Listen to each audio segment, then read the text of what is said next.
Bom, pessoal, tá gravando aqui já, então a gente já vai dar início. A gente faz um serviço com alguns clientes que é fazer uma assessoria no Gesta, né? Então a gente faz todo o monitoramento ali, exclui tarefa, inclui responsável, exclui. Então a gente faz todo esse assessoramento em alguns escritórios que, de certa forma, não tem condições de ter um gestor de processo ali que consiga conduzir com ele a manutenção da ferramenta. E aí, só que a gente sentia uma certa dificuldade no início de fazer gestão dos números, né? Aqueles dashboards do Gesta, a gente não conseguia tirar muitos dados e a gente não conseguia também fazer uma metrificação, né? Uma mensuração de o pessoal colocar metas para os funcionários, enfim. E aí eu comecei exportei alguns relatórios lá do Gesta e fui montando no Power BI alguns dados. E isso aí eu comecei a compilar muitas informações e aí montei um dashboard que ele traz dados que são do Gesta. E aí a gente apresentava mensalmente a alguns escritórios esse BI, só que eu precisava exportar um relatório lá todo mês, importar no BI, e ele era de um mês, né? Então todo mês eu exportava no mês anterior. E aí eu fui pensando como a gente faria isso, e compilei algumas melhorias também que alguns clientes eles solicitaram, e aí eu fiz duas adaptações, né, nesse BI, que é a primeira adaptação foi exportar o relatório com o tempo máximo que o Gesta permite, né, que é 6 meses. Então, esse relatório eu consigo exportar 6 meses dele, né, sendo o mês atual, por exemplo, março, um mês para frente, abril, né? E aí o mês atual, o mês para frente, abril, e 4 meses para trás, ou seja, novembro, dezembro, janeiro, fevereiro, março e abril. Aí o abril não está gerado, né? Mas por padrão, assim, a gente sabe que todo dia 20 ali o Gesta gera, né, as tarefas de abril. Então, quando der o dia 20, né, ele vai estar apresentando no BI. E a segunda atualização foi que a gente construiu um RPA para fazer esse trabalho braçal que a gente fazia todo mês, e aí esse robô está fazendo todos os dias, né? Vai lá no Gesta, exporta o relatório, coloca numa pasta, e o BI ele tem um gateway que ele fica atualizando dentro do nosso computador, ele fica fazendo essa atualização todos os dias, né? Então, esse relatório ele é atualizado diariamente. E aí, vou apresentar. Pode surgir algumas situações que a gente ainda precisa de fazer algum ajuste, mas aí a gente vai conversando aqui, mas eu explico o funcionamento aqui para vocês, tá? Inicialmente, tá? O primeiro ponto é o filtro da data, certo? Então, se a gente quiser selecionar o ano de 2023, o ano de 2022, né? A gente seleciona ele por aqui. Então, se a gente quiser fazer uma avaliação histórica, né, você consegue filtrar e selecionar os meses por aqui. E aqui o filtro também do departamento, né? Então, se quiser analisar um departamento específico, você pode filtrar por aqui. Isso aqui é a quantidade total de tarefas que foram geradas, né, nos períodos que foram selecionados. Tarefas com a data de vencimento, tá? Nesses períodos. Então, sempre a gente olha pela data de vencimento da tarefa. Aqui a quantidade de tarefas que estão em aberto com a data de vencimento, seleciono de acordo com o filtro que está aqui. A quantidade de tarefas concluídas, as concluídas em atraso, percentual de atrasos, né? Esse percentual de atrasos, o que é que eu faço? Eu pego a quantidade de tarefas que estão em aberto e faço a relação com esse 24 mil aqui, né? Percentual de concluídas em atraso, então é esse aqui sobre esse aqui, né? E o percentual de atraso em geral, que é esse mais esse, né? E aí, percentual de conclusão é a quantidade de concluídas. Eu desconsidero as desconsideradas, né? Eu tiro as desconsideradas dessa relação e eu faço a relação de percentual de conclusão pela quantidade de tarefas, tá? Então, por exemplo, se a gente quiser ver só o mês de fevereiro, né? Tá aqui o percentual de conclusão, o mês de janeiro, né? Então, ele sempre vai fazer a relação de acordo com o filtro, com a data de vencimento, certo? E aí, aqui, é uma das coisas que eu estava até analisando e eu vou ver também se eu consigo melhorar essa visualização aqui, para não ficar esse vazio. Esse vazio é que significa que as tarefas estão em aberto, né? Então, é o total de tarefas aqui abertas, mais os impedimentos, né? Essas duas tarefas, esses dois totais aqui, né? Se a gente filtrar, a gente vai ver abertos mais impedidos. E aqui, se a gente abrir, a gente sabe que tarefas são essas aqui. E aí, aqui, cada percentual de conclusão de cada tarefa de cada colaborador. Tá? O que é que eu estava vendo que eu vou ver se eu faço um ajuste nisso, né? Porque aqui está a tarefa concluídos, né? Então, talvez Joyce tenha a tarefa que está atribuído para ela esteja em aberto, porque lá no Gesta tem responsável e tem concluído por, né? Tem dois tipos de nomes de pessoas, você pode ficar lá dentro da tarefa, entendeu? Aí esse aqui ele está pegando a coluna de concluído por e não responsável realmente da tarefa. Pode ser em aberto ou em impedimento, né? As duas situações, que é em andamento. Andamento pode estar em aberto, né? Se tiver algum caso nesse sentido, ele vai para esse segundo gráfico aqui, ó, tarefa sem responsável. Aí sim ele vai apresentar aqui qual é a tarefa, né, quantidade de tarefas, e quais são as tarefas que não tem responsável realmente atribuído. Todas as páginas ele vai pegar o filtro que você colocar aqui, certo? Então eu quero ver só janeiro, todas as páginas vão filtrar através desse filtro, tá? Então, por exemplo, essa listagem, né, taxa de fiscalização na prefeitura, dessas 466 tarefas, tem 14% de conclusão dela. Se eu abrir aqui, eu vejo quais são as empresas, e aí eu também consigo ver os responsáveis, né, de quem foi que concluiu e quais estão em aberto, certo?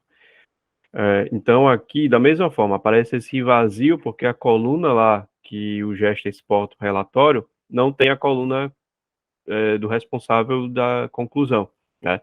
Mas eu consigo ver, depois que ele conclui, eu consigo ver aqui quem foi que concluiu. Mas é isso que eu vou dar uma mexida lá para melhorar essa visualização aqui. Enfim, aí aqui eu tenho 99% de conclusão da integração fiscal mensal, né? Eu consigo ver aqui todas 100%, mas pode ter algum aqui, ó, tá vermelho, então significa que essa aqui não foi feito ainda, né? Por empresa. Então, aqui, aquela visualização é por responsável, né? E essa aqui é por tarefa. E aqui eu consigo ver qual é a empresa que tem menos percentual de tarefas concluídas. Então, se eu filtro aqui, ele fala, Guilhermo tem essas tarefas aqui para concluir esse mês, né? Só essas duas foram feitas aqui. Esse aqui está tudo em aberto ainda. Então, eu consigo acompanhar por empresa aqui também. Tá? Deixa eu tirar o filtro aqui dele. Na próxima página, eu tenho mais alguns filtros, e aqui é por empresa, né? Então, eu sei que essa empresa aqui foi a empresa que teve mais tarefas disparadas nesse período. E aí, eu tenho alguns filtros, que se vocês quiserem filtrar, né? Aberta, concluída, desconsiderada, conclusão, né? Tipo da tarefa, se é ordem de serviço ou recorrente, se está atrasada ou não. E aí eu consigo também saber, FD Contribuições teve 11 tarefas, uma concluídas e 10 desconsideradas. Então, alguma coisa teve aqui para 10 tarefas desconsideradas da empresa. Das 9 tarefas do mês, 7 foram concluídas, 2 consideradas, né? Essa aqui, 11, 3 concluídas. Tem o restante tá em aberto. Então, aqui é um painel de filtro, onde você consegue ver todas as tarefas desse período. A próxima, né? Ele já tem um painel de quantidade de clientes, quantidade de colaboradores, percentual por regime, né? Simples nacional, presumido, real. E aqui é uma linha do tempo de conclusão, tá? Então, isso aqui são tarefas que foram concluídas, certo? Aqui ele tem uma análise, né, de você saber qual é o período do mês que você tem um pico de conclusão de tarefas. Então, aqui teve 647 tarefas concluídas no dia 13 de janeiro, depois teve 526 no dia 12, depois no dia 24 teve mais 519, né? Você entender ali o pico de conclusão historicamente, né? Então, isso aqui já passou. Esse dezembro que está aqui, acho que são tarefas que... Vou fazer um filtro nela para saber que tarefas são essas. Acho que foram concluídas em janeiro, que é referente a dezembro de 2022. Aí por isso que está aparecendo dezembro aqui. É quinto dia útil, né? Folha de pagamento. Então você concluiu de janeiro, mas a tarefa tinha um vencimento de dezembro. E aqui é uma árvore, né? Tarefas. Você consegue fazer a visualização que você quiser, na verdade. Quero que ordene aqui por nome da tarefa, ou eu quero que ordene por responsável, né? E aí, Viviane, eu quero saber aqui quantas Viviane tem concluída, desconsiderada e impedimento. Dessas desconsideradas, né? Quem são essas tarefas? Quais são as tarefas, né? Então, eu consigo abrir a árvore aqui para dar uma analisada, assim, por tarefa, né? Ou você pode fazer por tarefa, responsável, status, enfim, que você pode abrir ela da forma que você quiser. Depois vem a que eu montei, que aí essas tarefas aqui, elas são total de tarefas que foram disparadas, né? Abril ainda não está gerado, porque ele só vai gerar no dia 20 de março, que ele dispara as tarefas de abril, né? Mas aqui ele diz as tarefas de março, né? Então, por exemplo, eu sei aqui no mês de março a quantidade de tarefas que vai vencer amanhã, né? 834. Depois 487, 408, né? Então eu tenho uma quantidade de tarefas que vão vencer ao longo do mês, né? E aí eu consigo saber aqui, se eu fazer esse filtro, eu consigo saber quais são essas tarefas que vão vencer, né? Eu consigo fazer uma ordenação aqui, e das empresas também abaixo, né? E responsáveis, ele aparece responsáveis aqui. Então, se eu quiser analisar, são essas 834, que tarefas são essas, né? Ele vem para cá, demonstrando aqui a quantidade de tarefas e quais são essas tarefas. O que ele diz aqui nesse quadro abaixo? O que eu fiz aqui? Basicamente, eu acho que ele não está... Ver se ele vai pegar aqui um... porque pontuação não tem. Mas esse média de diferença de dias é o seguinte: eu analiso qual é o tempo que essa tarefa tem de vencimento e qual é o tempo da conclusão dessa tarefa. Ou seja, se ela tem uma data de vencimento para dia 20, por exemplo, e está dia 13, então ele está 7 dias menos de folga ali para concluir essa tarefa. Mas se a data de vencimento da tarefa for hoje, for dia 10, por exemplo, dia 10, e hoje é dia 13, então ele está com 3 dias a mais, passou do prazo. Então, ou seja, se é dia 15 aqui, ou se é 15, média de diferença de dias, significa que o saldo está positivo. Ou seja, aqui está dentro do prazo para ser concluído essas tarefas. Se for negativo, significa que teve alguma tarefa que aí ou está em atraso ou foi concluída em atraso. E essa média de diferença de dias é para entender assim, o que você, se você está conseguindo concluir em uma média as tarefas dentro do prazo, certo?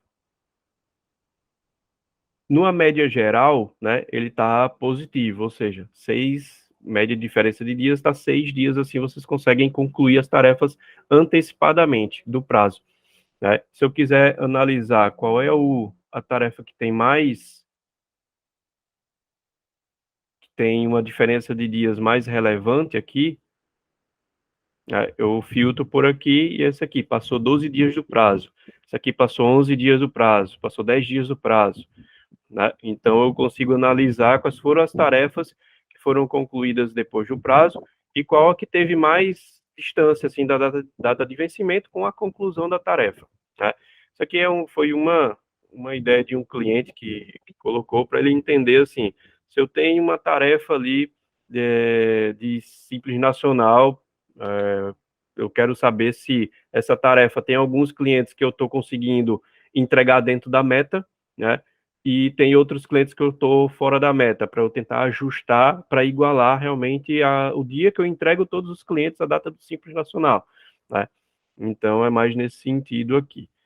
E aqui ele vai mostrar a evolução de percentual de conclusão durante os meses, né? Então, janeiro para fevereiro, né? Se cresceu, se desceu, né? Pontuação por departamento, né? Se vocês utilizarem a questão da pontuação, que aqui vocês têm algumas tarefas que têm alguma pontuação, mas no outro não teve, né?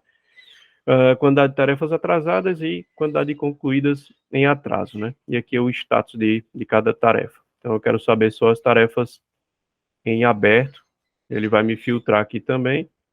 Tarefas concluídas, né? Em aberto, se eu filtro, né? Você pode ver que está tudo negativo, porque são tarefas que provavelmente estão em atraso. E as concluídas, né? As concluídas em atraso ou concluídas geral.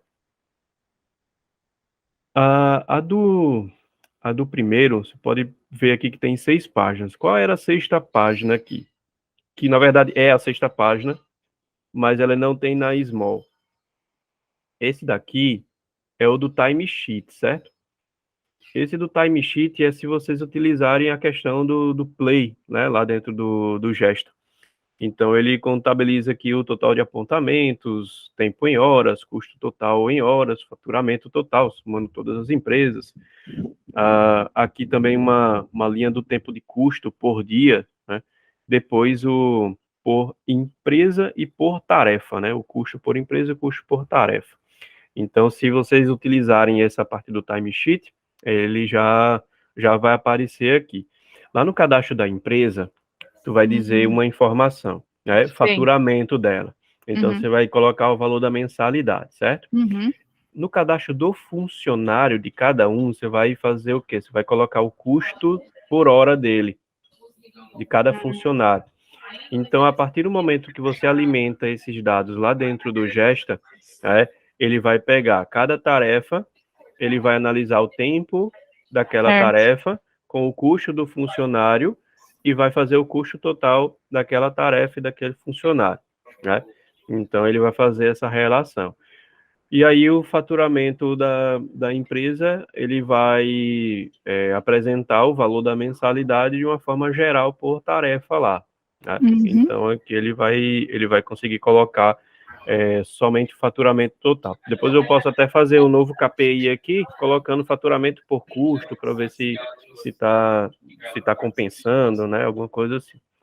Isso é legal, assim, eu tô acompanhando alguns escritórios aqui em Natal e tem um outro em João Pessoa, que eles já estão funcionando no modelo de fábrica, né? Eles não utilizam o Gesta, tá? Eles utilizam um outro software, que inclusive já também tem uma outra demonstração com outro escritório, para mensurar realmente o custo, né, por produção. esse custo por produção, vocês têm condições total de fazer isso no Gesta, né? Então você coloca ali o custo dele, né? E a tarefa que ele tem para fazer por dia, né? Então, quanto tempo ele gasta em cada tarefa, né? Se você programar isso direitinho lá no Gesta, você tem como fazer o teu modelo todo de fábrica realmente, né? Então, no dia 1 tu importa, no dia 2 tu confere, no dia 3 você vai conferir as empresas mais maiores, né? Enfim, aí você vai colocando o passo a passo e aí você vai ter um custo de produção por dia, né? Que é justamente esse gráfico aqui que ele mostra ali por diariamente qual é o custo que você está tendo, né? Então, acho que em resumo, pessoal, é basicamente isso. Esses relatórios, o link sempre é o mesmo, tá? Então, vai ser sempre o mesmo link, ele sempre vai estar atualizando. Show de bola. Valeu, pessoal.